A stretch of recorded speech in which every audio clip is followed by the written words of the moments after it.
Olá, estamos começando mais um programa Nossa Gente, desta vez com uma missão, de certa forma, impossível, porque vamos tentar contar, relatar, lembrar 51 anos de amor, ódio, alegria, tristeza, 51 anos de teatro de Fernando Teixeira.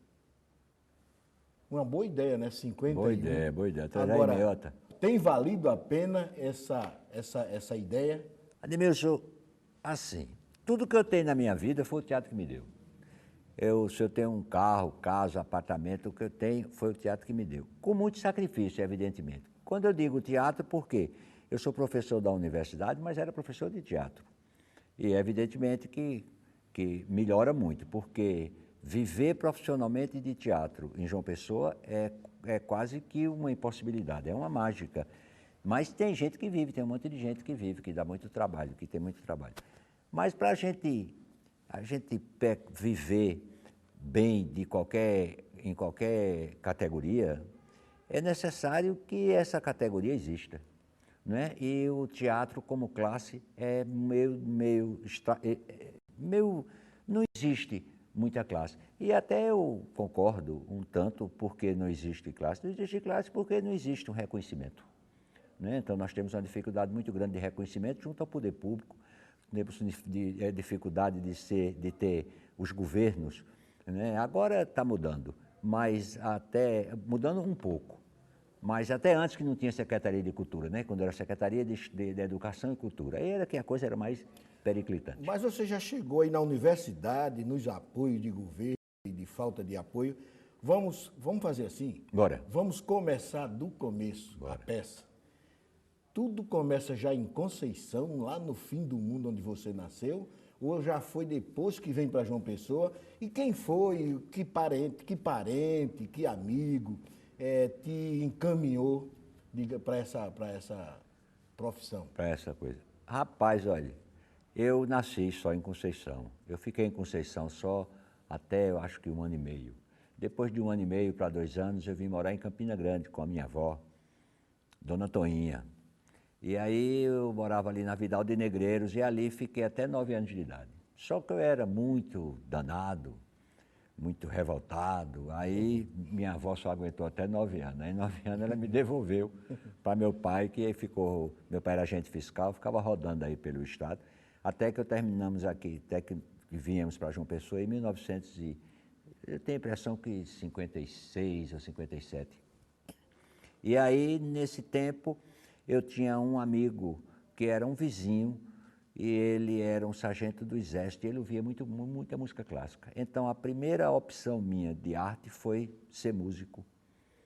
Mas eu fui me envolvendo com o teatro de uma maneira que, resultado, terminou o teatro tomando conta da minha vida.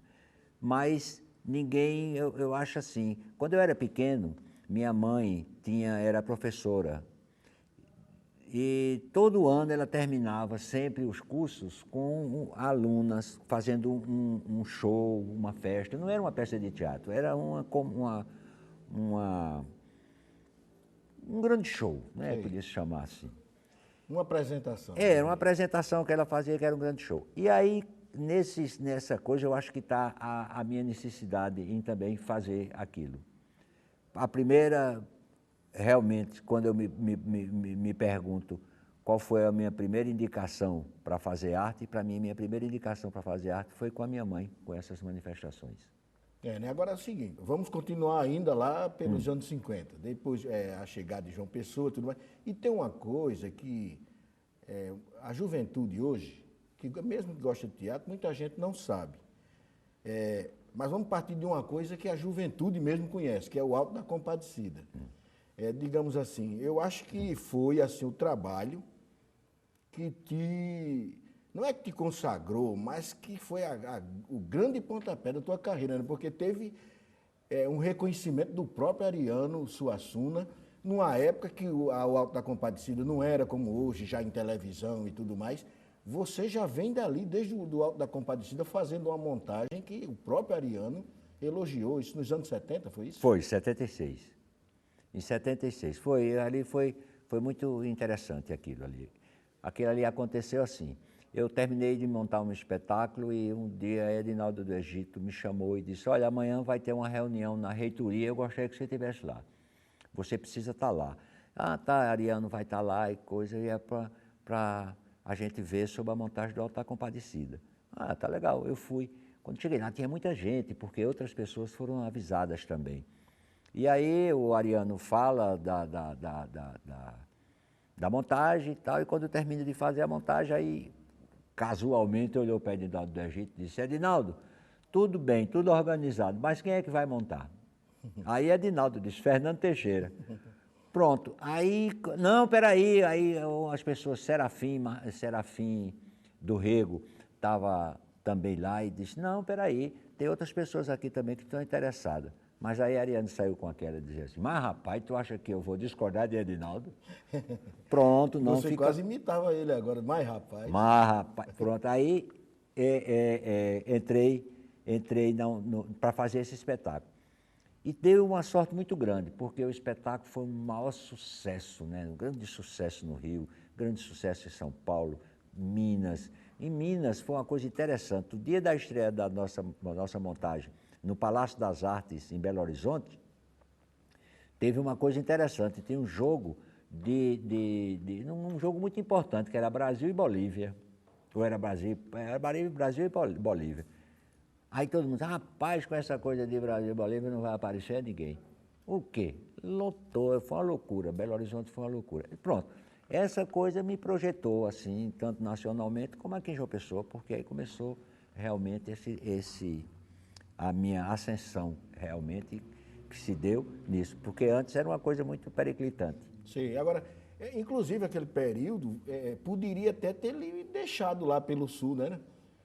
Mas agora você sempre optou mesmo por morar e trabalhar em João Pessoa. Não, porque aí depois eu entro como professor da universidade, através daquela resolução tá. 200. Aí pronto, depois que eu entrei na universidade, realmente o meu projeto era esse, era terminar o Alto da Compadecida e voltar, porque eu tinha morado já 12 anos em São Paulo. Eu estava querendo voltar para São Paulo. Mas aí entrei na universidade. Quando eu entrei na universidade, eu disse, pronto, então não tem mais condição nenhuma de ficar. Mas eu, mesmo assim, ultimamente não, mas até um tempo desse, eu todo ano ia 2 vezes a São Paulo por ano. E você? Para ver, para rever as coisas. E você como que quase me deu um carão, que eu esqueci de dizer onde a gente está. Já que a gente veio conversar com o Fernando Teixeira, eu não disse onde a gente estava aqui, né? Mas você citou já o Edinaldo do Egito. A gente está no Teatro Edinaldo do Egito, muito bacana, está bem tratadinho, não está? Tá bem ajeitado. E a gente veio para cá porque, para conversar com o Fernando, a gente tinha que dar um teatro a ele, para ele não sair do palco e do palco de um teatro. Mas, Fernando, agora, depois vamos fazer uma espécie de uma coisa meio cronológica, mesmo que a gente não cite tudo, mas aí veio o Alto da Compadecida, e você voltou e foi para a universidade, aí qual o projeto que vem depois aí? Pronto, aí depois desse projeto do Alto da Compadecida veio a Donzela Joana, de Hermílio Borba Filho, que foi uma montagem bastante interessante e que a gente também viajou para São Paulo e para o Rio. Não teve a repercussão do Alto, mas também teve uma repercussão muito legal. Depois da Joana, logo em seguida, aí eu fico com o Edinaldo do Egito ali, sonhando e viajando no núcleo de teatro universitário, que não existia, né? Existia uma divisão de teatro dentro da universidade, mas que era uma coisa que há muitos anos atrás, em 60 e eu acho que 62, 63, com Rubens Teixeira, montou até os Fuzis da Senhora Carrá e de Bertoldo Brecht, e depois parou, a divisão de teatro parou. E nós retomamos, anos depois, quer dizer, 76, já quase 15 anos, 10 anos, né, de ausência, de parada. E aí fiquei sempre naqueles projetos de montar espetáculos, porque a divisão de teatro necessitava de trabalho e tudo. E aí, quando chegamos criamos o teatro, após a criação do teatro, eu criei um projeto chamado Vamos Comer Teatro, que Quer dizer, eu criei juntamente com Edinaldo do Egito, com Oswaldo Travasso, com João Costa, um monte Isso de marcou gente. muito João Pessoa. Acho que todo É, mundo e esse gosta projeto foi muito interessante, muito significativo, porque nós começávamos de quinta a domingo, trazendo espetáculos de fora e lotávamos todas as apresentações, e voltava a gente. Foi uma coisa muito legal esse projeto. Esse foi nos anos 80 já, né? Vamos Comer Teatro foi em 1984. É, né? E aí os anos 90, né? Que a gente tá já chegando no domingo. É, Que eu quero depois pra gente ficar falando da vida do ator mesmo. Mas Pronto, aí vamos nos fazer anos, a cronologia. Pronto, aí nos anos 90 eu achei que eu estava respirando meu próprio ar, porque eu não saía de João Pessoa, tudo eu ficava fazendo só trabalho aqui. Há muito tempo que eu vinha só montando aqueles espetáculos, um atrás do outro. E aí eu precisava de uma reciclagem. Aí fui para a USP, em São Paulo, passei um ano fazendo um curso de especialização, inclusive sobre uma peça de Brecht, chamada Um Voo sobre o Oceano. E fiquei lá, fiz esse trabalho durante um ano e voltei novamente. Quando eu cheguei aqui na Paraíba de volta, eu fiz uma espécie foi um trabalho que era como se eu estivesse defendendo uma tese. Sim. Eu fiz a especialização e voltei da especialização com aquelas informações, aí montei Curicaca de Zé Cavalcante, Curicaca com a adaptação de Solha, depois montei Anaí de Paulo Vieira, que foi uma sucessão de bilheteria, né? Foi um sucesso muito grande. Depois de Anaíde, eu montei o que vai fazer chamar a polícia. Depois que vai fazer chamar a polícia, montei o Rogério de Alri Soares, que foi o fundador do Jornal Norte. Depois do Rogério, aí eu montei, finalmente, o último espetáculo, que foi, assim, para mim, a melhor coisa que eu já fiz na minha vida em teatro, A Bagaceira, de José Américo Almeida. A Bagaceira. Foi um espetáculo interessante, nós viajamos, fomos para festivais e tudo, mas não teve... Aí já era, a gente já estava... Aqui isso aí já era 96, mais 96. ou menos. 96, A década. 96, E no meio tem Papa Rabo, que eu pulei, tem Papa Rabo, né, de Zé Lins do Rego, com adaptação também de Solha. Solha foi um grande parceiro da minha vida, foi uma pessoa muito importante. Agora, Fernando, ultimamente, eu digo, antes mesmo o mais recente é a Esparrela, né? Esparrela é. E Continua, antes dele? Antes dele, teve um espetáculo chamado Morte e Fame, que era uma busca, um trabalho sobre a fome, né? E Morte e Fame era um povo da Itália, de Veneza. Nós começamos a ler, eu e o grupo, a gente começou a ler Dario Fo, na época, que era um dramaturgo e escritor italiano, que ainda está vivo, que a gente tinha pouco acesso, tinha pouco conhecimento sobre ele. E aí me deram um livro grande sobre ele, O Método do Ator, e eu comecei a ler e fui começando a descobrir uma dramaturgia muito interessante, que tinha uma relação muito grande com a Paraíba, que tinha uma relação muito grande com a coisa da comédia e arte. O teatro é uma coisa assim que...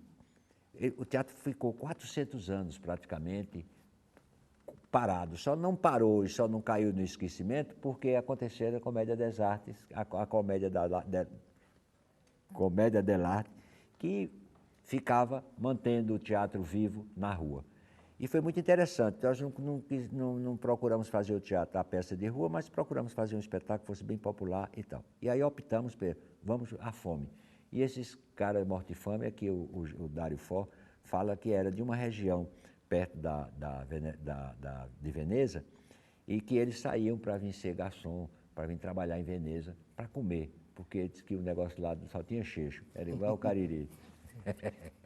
Olha, agora sim, para a gente fechar um pouco essa cronologia, o Esparrela, que é alguém, quem não viu ainda pode ver qualquer dia desse e tal, a Esparrela, como é a ideia e como é que a coisa Pronto, acontece? em 1984 para 85, eu me separei de uma relação de 20 anos. Eu era casado já há 20 anos, aí houve uma separação, aí motivos N. E eu fiquei numa casa de um amigo aqui chamado Paulo Michelotto, lá no Manaíra. E aí, para eu ocupar minha cabeça e não ficar pensando besteira, aí eu comecei a escrever uma peça, escrevi um texto chamado Um Tomate Esmagado por um Carro, que era um roteiro. dramático. E montei esse espetáculo, o Tomate, e foi muito... Teve uma certa duração o espetáculo, passou um tempo. E o Esparrela, quer dizer, em 90 e... Não, acho que 2000, no comecinho de 2000, eu estava andando na praia e me ocorreu uma ideia de fazer um texto com um personagem que tinha no Tomate Esmagado por um Carro, que era um urubu. Pronto, e eu comecei, o Tomate é o pai do urubu. E eu comecei a fazer esse trabalho. Assim, e para mim é uma coisa muito interessante, assim, eu passei muito tempo na minha vida procurando autoajuda, análise e tudo, porque eu tinha bastantes problemas mentais. Eu era uma pessoa muito difícil.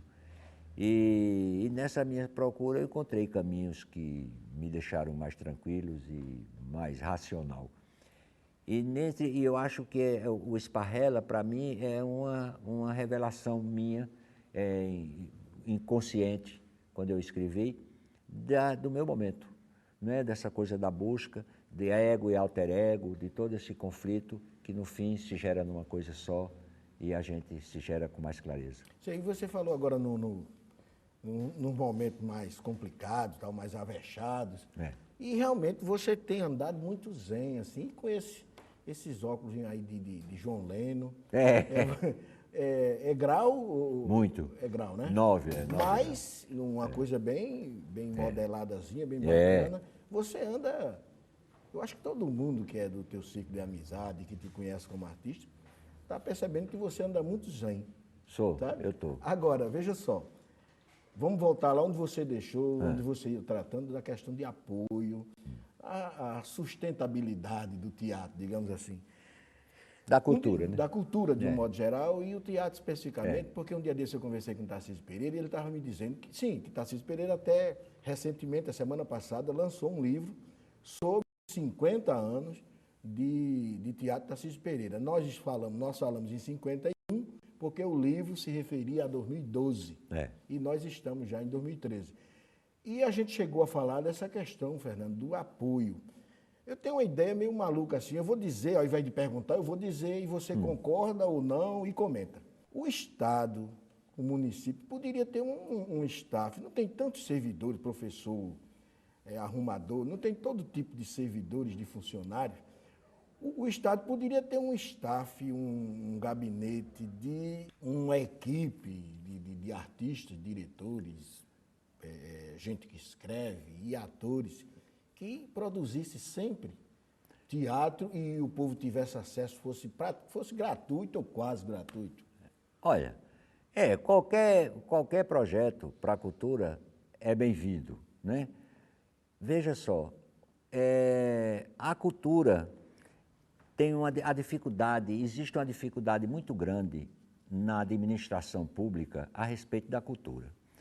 Porque, veja uma coisa, qualquer setor do município ou qualquer setor do Estado, como Secretaria da Agricultura, como Secretaria de Saúde, como Secretaria de Administração, Educação, então todas essas secretarias, elas existem, então elas criam projetos que são projetos que perduram, são projetos que continuam a política da saúde, que continua a política da agricultura, e nós da educação, da cultura, nós não temos esse tipo de projeto. Uma coisa perene, né? Não se tem projeto. Não, aí o que vive, a cultura hoje, ela vive à mercê de uma coisa chamada eventos. Que me desculpe a palavra, eu chamo evento como um peido. Ele chega, fede e desaparece. Não é? E evento é essa coisa do eventual mesmo, da coisa que não tem... porque você entra numa gestão de governo e aí você faz como na Funjop. Aí você entra um músico, então pronto, aí ele é a grande beneficiada, no caso, seria a música. Porque se eu entrar lá e for o teatro, não vai ser o beneficiado, vai ser o teatro, evidentemente. Sim. Não há nenhuma preocupação no poder de ter um plano cultural, de ter um plano de governo de cultura, de ter uma secretaria. Não, ao contrário. Nós temos aqui a Secretaria de Cultura com Chico César, que é uma coisa que não existe. O que é que a Secretaria de Cultura da Paraíba, do Estado, já conseguiu produzir? Ao contrário, o que produziu até nem foi interessante, como encurtou, pegou um festival como o Festival de Teatro de Areia e fez o Festival de Areia em 3 dias. Como é que se faz um festival com 3 dias? Quer dizer, não tem um interesse, não tem um conhecimento sobre a cultura, as pessoas que assumem administrações de cultura. Eles não entendem o que é e essa coisa fica muito solta. Até hoje, eu estou desde 1961, fazendo teatro, e especificamente desde 1965, que eu vim para João Pessoa. Durante todo esse período, até hoje, não teve nenhum projeto de governo com respeito à cultura. É tudo evento. Evento, bota show, bota não sei o quê. Aí traz um show. Quanto é o show? Não, traz aí Maria Bethânia, é 200 mil. Pronto. Aí, resultado, não tem dinheiro, não tem recurso. Agora, ultimamente, depois que está saindo esses editais, que começaram a sair editais de um tempo desse para cá. Mas os editais terminam sendo, só os editais, eles terminam sendo apenas mais um evento. E eles terminam sendo também como loteria. Você vê, o governo de Ricardo deu para, depois de quase 2 anos e meio de governo, saiu 3 milhões para a cultura nesse período todo. Agora mesmo, sai 3 milhões para beneficiar, para se criar, fazer espetáculo em João Pessoa, ou na Paraíba. Se inscreve 286 pessoas, aí 150 ou 145 são premiadas, e o resto vai ficar sem fazer nada. Não faz nada, porque não tem, lá nas prefeituras deles, não tem incentivo, não tem nada. É tanto que hoje mesmo, assim, se você perguntar o que é que um artista de teatro está fazendo em João Pessoa, ele não tem dele para pegar nenhum ônibus, porque não tem trabalho. Não tem, parou. Aí a gente fica até perguntando assim, puxa vida, a gente acreditou tanto em Ricardo a respeito disso, mas Ricardo deu as costas para a gente, botando pessoas como Chico, que não entende nada, e a menina do Espaço Cultural, Lumaia, que também não entende nada de cultura. Pode ser pessoas maravilhosas, mas para a cultura realmente tem sido um desastre. Você acha que deveria ter uma coisa que atendesse à cultura de um modo geral, né? Tem que ser, senão não funciona. Já pensou se a saúde fosse só evento? Adoeceu alguém, então vamos ver, trata ele. Mas adoeceu também ali, então trata aqui. Não pode. Sobre eventos, não tem nenhuma condição. Ou você tem um projeto político de governo, onde o outro governo que entrou tem que seguir aquilo. Imagina se entrasse um governo e dissesse assim, não, fecha a Secretaria de Educação, fecha a Secretaria de Agricultura, não dá dinheiro para a agricultura, não dá dinheiro para a saúde, porque dizer que cultura não é prioritário é uma estupidez. Cultura é tão prioritário quanto qualquer outra. A violência, essa violência estimulada pelo poder, pela justiça, por essa coisa que acontece hoje no Brasil, é exatamente a falta disso, cara. Falta de conhecimento, falta de educação, falta de sensibilidade, falta de cultura. Mas as pessoas acham que cultura é a última das prioridades. E não, tem que ser também prioridade. Vamos falar também um pouquinho do ator. Bora.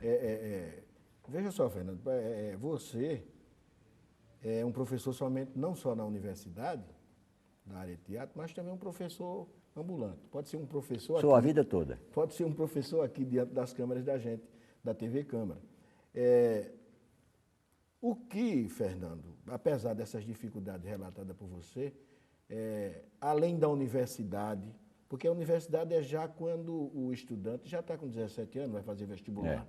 Mas quais são os caminhos assim das crianças, os adolescentes que gostam, que nos colégios, como você falou no começo, tem sempre a gente nota aquelas pessoas que gostam de teatro, que gostam de fazer uma exibição na sala de aula. Então, quais são os caminhos para os alunos, para a criançada, para os adolescentes, em termos de teatro? Rapaz, é o seguinte, às vezes as pessoas me perguntam assim, você aconselharia alguém a fazer teatro? Não, eu não aconselharia e eu desestimulo, inclusive, as pessoas um pouco de fazer. Desestimulo dizendo o seguinte, fazer teatro é como antigamente, quando a gente era menino, aí a família da gente dizia, o povo dizia assim, esse menino tem vocação para ser padre, né? Aquela coisa de vocação para ser padre. Pronto, teatro é a mesma coisa. Se você não tiver vocação, não entre. Agora, se tiver vocação, lute muito, brigue muito, porque é muito difícil. O que é que você pode dizer, estimular uma pessoa, né, para fazer teatro? É que teatro é uma coisa, para mim, é uma atividade de crescimento humano, é uma atividade onde você... O maior prazer que eu tenho na minha vida a respeito de teatro é eu ter passado a minha vida fazendo o que eu queria. Então, sofre, tem um sacrifício muito grande, mas pelo menos faz o que quer. Eu só monto o que eu quero, eu só dirijo os espetáculos que eu quero dirigir. Já tem esse direito, né? Mas é muito difícil para qualquer pessoa entrar nesse ramo. Mas houve um período de muita obstinação, né? Muito, total. De perder Eu tive tuberculose, eu fui para Campo de Jordão, eu fiquei 6 meses em Campo de Jordão para curar uma tuberculose, porque eu trabalhava de noite, quando saía dos trabalhos ia para os bares e chegava em casa não comia nada, ia dormir, achava que os bares, a bebida tinha me enchido. Então, terminei em São Paulo pegando uma TBzinha e fui para Campo de Jordão. Fiquei no guincho. Tem artistas, viu, Fernando Teixeira, tem ator que chegam a ficar marcados assim por certos personagens, sabe? Por exemplo, a nível nacional, Odorico Paraguaçu. Eu às vezes quero lembrar o nome real dele, não lembro. Aí digo Odorico Paraguaçu. Aí tem que... Zeca Diabo, né? Lima Duarte. Tem personagens que ficam assim... Mas televisão é muito marcante. Tem personagem na tua vida nesse período todo que as pessoas chegaram a te misturar com o próprio personagem? Tem, Armazém Paraíba. O Armazém Paraíba? O Armazém Paraíba. Rapaz, Armazém Paraíba é um negócio assim tão incrível, aquelas propagandas, que foi um negócio assim tão absurdo que até hoje mesmo... Quando começou aquela história do fiado, não foi? Do fiado, E é um rapaz, era Manuel, um menino que trabalhava lá na própria, na loja, e teve aquela ideia e foi genial, porque aquela ideia trouxe para o conhecimento do grande público o conhecimento daquela loja, né? Com aqueles comerciais. E aqueles comerciais para mim foram fantásticos de fazer, porque me deu uma abertura e me deu um conhecimento grande, né? Os meus 50 anos de teatro perto do Armazém Paraíba é bem pequenininho. Sim, porque aí não foi só, aí não é o teatro, é o artista. Pronto, né? aí é o artista. Porque muita gente não vai ao teatro. O cara do Armazém Paraíba, pronto. Mas você ficou na rua reconhecido. O tempo todo, em todo canto. Há um tempo, acho que uns 5, 6 meses atrás, eu estava em Monteiro, num dia de feira, ia apresentar o Esparrela por lá, e quando eu estava de costa, aí eu vi assim 2 homens conversando. Aí um velho dizia, pô, tá aquele cabaleiro do Armazém Paraíba. O cabaleiro dizia, nada. Ele dizia, então, pronto. Para ir em Monteiro, vocês estão discutindo. Você deu um recado que eu pedi agora há pouco e você agora reforçou. Então, uma das alternativas, a pessoa que gosta de teatro pode investir nisso, porque acaba, através do teatro, fazendo outras coisas como essa. Com certeza. Paraíba. O cinema. Dá para viver, agora não dá para você estar trocando de carro todo ano, não dá para você viver, ficar comprando a camisa que você quer, a roupa que você quer, tem que dar uma... Olha, Fernando, viver pobremente. Tudo bem, mas desde o começo que eu já disse, a gente aproveita aqui para agradecer a Hermano Queiroz, o diretor do Teatro Edinaldo de Egito, por ter permitido a gente vir fazer essa gravação. Essa invasão. Aqui. Essa invasão. E desde o começo que eu disse que não ia ser possível, em 30 minutos, contar a história dessa figura, 51 anos de teatro de Fernando Teixeira. Mas você tem ainda um tempo para as suas despedidas e as suas considerações finais. Opa, velho, eu só tenho a agradecer a vocês, porque é muito bom a gente ser homenageado, é muito bom a gente ser ouvido e é bom abrir espaço para a gente também poder falar, né? Finalmente estamos numa democracia.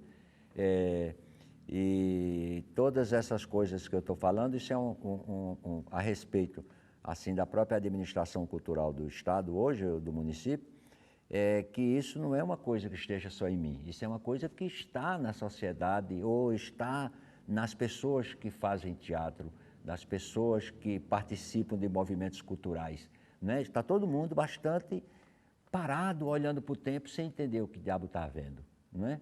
Mas... muito obrigado por essa oportunidade e estamos aí e sempre que precisar pode procurar. Tudo bem, obrigado então e até o próximo programa.